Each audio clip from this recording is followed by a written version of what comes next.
안녕하십니까. 진세골 사랑의 집 이사장 주수일입니다.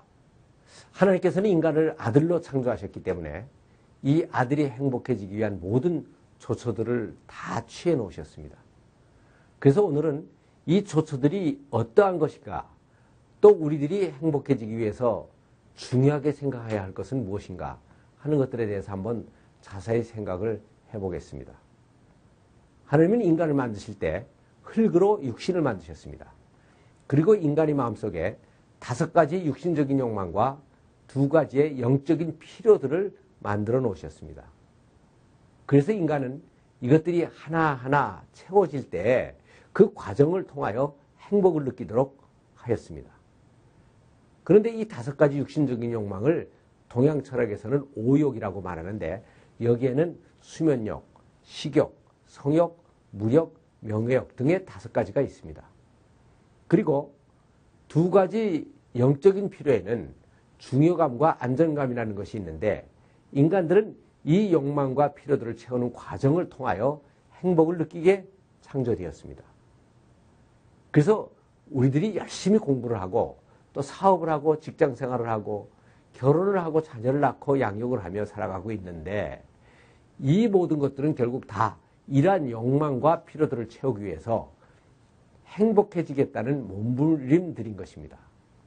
그런데 한 가지 신비한 것은 이 욕망들 중에서 가장 기본적인 수면욕과 식욕은 자기 스스로 채울 수가 있지만, 성욕, 무력, 명예욕 등의 3가지는 자기가 자기 것을 절대로 스스로 채울 수가 없고 이웃들과의 좋은 관계를 통해서만 채울 수가 있다는 것입니다. 그리고 2가지의 영적인 필요는 하나님만이 채워줄 수가 있습니다. 그래서 인간이 행복해지기 위해서 가장 중요하게 여겨야 할 것은 바로 이웃과의 관계입니다. 즉, 자기를 사랑하여 잘 먹고 잘 자서 몸을 튼튼하게 하고, 이웃과의 관계를 잘해서 자신의 필요를 채움받고, 하나님과의 관계를 잘해서 영생을 보장받아야 되는 것입니다. 그런데 이것은 바로 마태복음 22장에서 하나님을 사랑하고 내 이웃을 내 몸과 같이 사랑하라 라고 하신 말씀에 있는 것입니다. 우리는 교회의 설교에서 사랑의 관계가 바로 천국의 본질이라는 것을 가르쳐주는 이런 예화들을 많이 듣게 됩니다. 어떤 사람이 지옥에 가봤습니다. 그런데 그곳 사람들은 못 먹어서 몸들이 허약해 보였습니다. 그래서 그들이 밥을 먹을 때 식탁에 가서 보고 그 이유를 알게 됐습니다. 식탁에 음식이 잘 차려 있는데 이상하게도 그들의 팔이 모두가 다 관절이 없는 통뼈로 되어 있었습니다. 그래서 밥을 먹을 때 팔을 구부리지 못하니까 밥을 제대로 퍼먹지를 못하고 영양 부족으로 삐쩍 마르고 힘들게 살고 있다는 것이었습니다. 그래서 그 다음에는 선구개를 가봤습니다. 그런데 그곳 사람들도 팔이 통뼈로 되어 있다는 것은 마찬가지였습니다. 그러나 아주 건강해 보였습니다. 그래서 저들은 어떻게 밥을 먹나 하고 주위에서 보았습니다. 식사 시간이 되니까 모든 사람들이 식탁을 가운데 놓고 양쪽으로 마주보면서 앉았습니다. 그리고 숟가락으로 밥을 퍼서 자기가 먹는 것이 아니라 앞에 앉은 사람을 먹여주는 것이었습니다. 형님 먼저, 아니 아우 먼저 하면서 서로 퍼 먹여주고 즐겁게 식사를 하더라는 것이었습니다. 이 얘기가 무엇을 가르쳐주고 있습니까?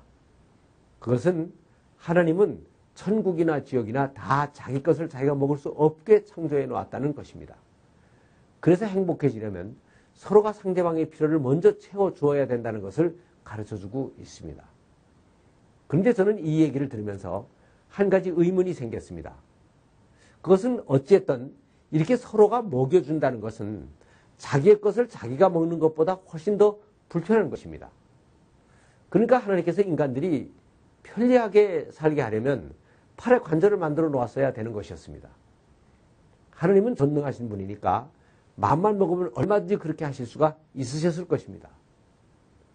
그런데 그렇게 하지를 않으셨는데 여기에는 특별한 이유가 있었습니다. 만일 하나님께서 인간을 그렇게 창조를 해 놓으셨더라면 어떻게 됐겠습니까? 물론 생활은 훨씬 더 편리해졌을 것입니다. 그러나 편리한 것이 행복이 아닙니다. 불편하고 힘들더라도 보람과 성취감을 얻을 수 있다면 그것이 더 수준 높은 행복인 것입니다. 만일 하나님께서 자기 필요를 자기가 다 채울 수 있게 창조를 해놓으셨더라면 서로 도와주고 더불어 사는 인간관계는 없어져 버렸을 것이고, 이런 인간관계 속에서 얻어지는 보람이나 기쁨도 자동적으로 없어지고, 그래서 인간이 느낄 수 있는 행복은 만족감과 편리함 같은 본능적인 것뿐이었을 것입니다. 이런 경우를 한번 생각해 보겠습니다. 두 사람이 길을 같이 가다가 커피 자동 판매기 앞을 지나게 되었습니다. 한 사람이 옆 사람은 전혀 관계하지 않고 동전을 넣고 커피를 꺼내 마셨습니다. 그래서 다른 한 사람도 똑같이 자기의 돈을 넣고 한 잔을 꺼내서 마셨습니다. 다음은 다른 경우입니다. 한 사람이 커피를 마시려고 오니까 옆에 친구가 있었습니다. 그래서 커피를 그 친구에게 주면서 자네 한 잔 마시지 하고 주었습니다.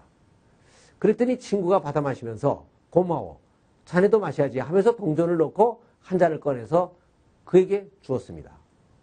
그래서 고마워하고 받아 마셨습니다. 위에 두 가지 경우를 비교해 보면 두 가지 다 두 사람에게서 돈이 나오고 자동 판매기에 들어가서 두 잔의 커피가 나오고 두 사람의 입으로 들어가서 몸에 흡수됐다가 배설됐다는 생물학적인 현상은 똑같습니다.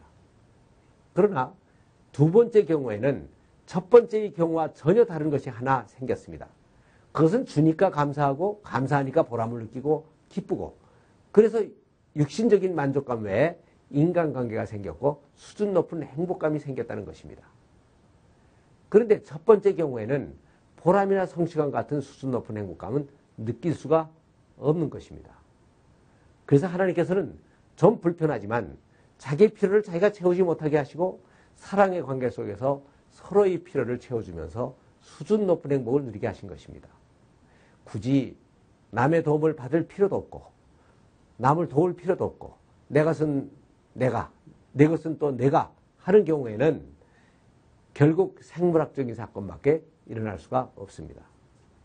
그러나 자기의 것은 자기가 채우지 못하도록 해놓았으니까 남의 도움을 받아야 되고, 도움을 받았으니까 감사하고, 자기도 남을 돕게 되니까 보람을 느끼고, 그 속에서 사랑의 관계가 생기고 기쁨도 생기고 영적인 삶이 생기는 것입니다. 그러니까 자기의 필요를 자기 스스로 채울 수 없게 하신 것은 하나님의 생각이 모자라서 그렇게 하신 것이 아닙니다. 편리함보다는 인간관계 속에서 느낄 수 있는 보람이나 기쁨이 훨씬 더 수준 높은 행복이기 때문에 그렇게 하신 것입니다. 그래서 우리가 매일매일 생활 속에서 행복해지기 위해서는 가장 중요하게 여겨야 될 것이 바로 관계인 것입니다. 감사합니다.